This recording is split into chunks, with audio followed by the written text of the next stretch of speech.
Hello friends, welcome to another episode of 3 Minute Game Pass. I'm Nathan. Today I'm going to tell you whether this Game Pass game is worth your time and bandwidth.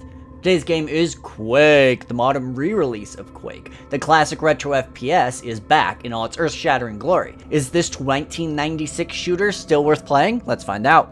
Quake is an Xbox and PC cross-platform release featuring cross-save, cross-play, and play anywhere, so play that sucker on your phone. It doesn't have any specific upgrades, but it runs at 60 FPS, and the main campaign for Quake takes about 3 to 4 hours to complete, and each expansion is about another 2 to 3 hours. So what exactly is Quake? Well, Quake is a re-release of the 1996 fast-paced FPS with an emphasis on light platforming, traps, and a hell of a lot of fast-paced shooting. So I think it goes without saying that Quake is a first-person shooter and one of the most definitive first-person shooters of all time. Inside of Quake, you have a variety of weapons, all of which fall under about 4 ammo types, and each type normally has about 2 weapons associated with it, more in the expansions, which is often a normal version and a super version of the gun, so you got a lot of tools to work with. Enemies in this game require different strategies to overcome, from the basic soldiers, to the charging knights, to the melee / grenade throwing ogres, which are everywhere, and the monstrous fur-covered shamblers. Because this was an early 3D game, you're not going to see a ton of monsters on screen at once like you were with Doom 2. So instead, to kind of make it still a challenge, enemies tend to have more health and require a bit of a duel to take down,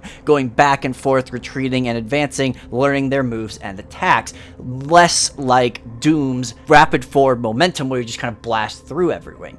This release has a metric ton of maps from the original 4 episodes to a bunch more DLC / expansion packs with possibly more to come, so if you enjoy this type of fast-paced action, you are not going to run out of content anytime soon. So what do I like about Quake? Well, the game still plays wonderfully. It's got fast-paced action and visceral, jib-filled combat. The game feels exciting, plays incredibly well, and feels great to just blast away at everything.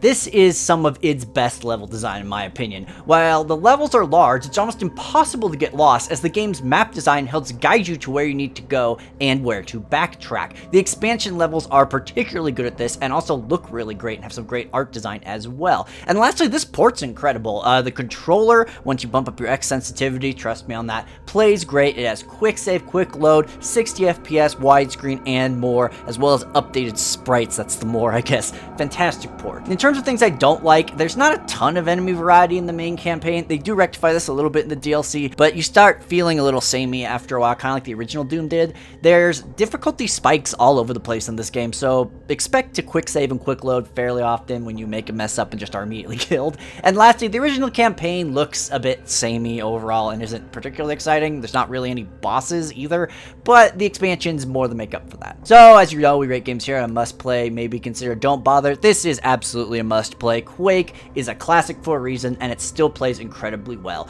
As the last collaboration between the infamous 2 Johns at id, is perhaps id's most shining achievement. This game brought us online deathmatching, modding, machinima, and games like Team Fortress and mods like Capture the Flag. All this stuff exists because of Quake. While its historical relevance can't be overstated, the game still plays absolutely great and is a ton of fast-paced shooting even to this day. If you're bored of modern shooters, give Quake a try. It might just rock your world. That's all I have for you today. Thank you so much for watching, and go out there and enjoy the hell out of Quake.